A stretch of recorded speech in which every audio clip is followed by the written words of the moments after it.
கல்வியை நான் கற்றே தீருவேன், கற்றதை மற்றவர்கள் பெற்றுக்கொள்ள ஆவண செய்வேன் என்பதையெல்லாம் சொல்வதற்கு அது ஒரு நீட்சி, அது ஒரு நதி.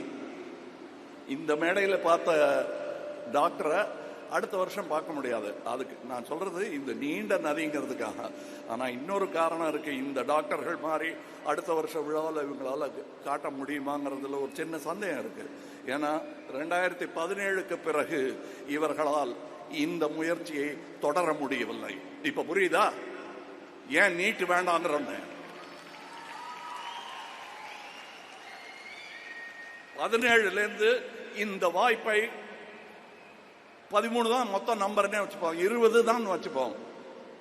2017ஆம் ஆண்டு முதல் இன்றைய தேதி வரை இந்த மாதிரி அத்தனை பிள்ளைகளுக்கு கல்வி கிடைக்காமல் செய்து விட்டது இந்த சட்டம். அகரம் நினைச்சா ஒண்ணும் விட முடியாது. அந்த சட்டத்தை மாற்றி எழுதக்கூடிய பலத்தை தருவது கல்விதான். அந்த கல்வி இந்த போரில் ஆயுதமின்றி நாட்டையே செதுக்க வல்லது.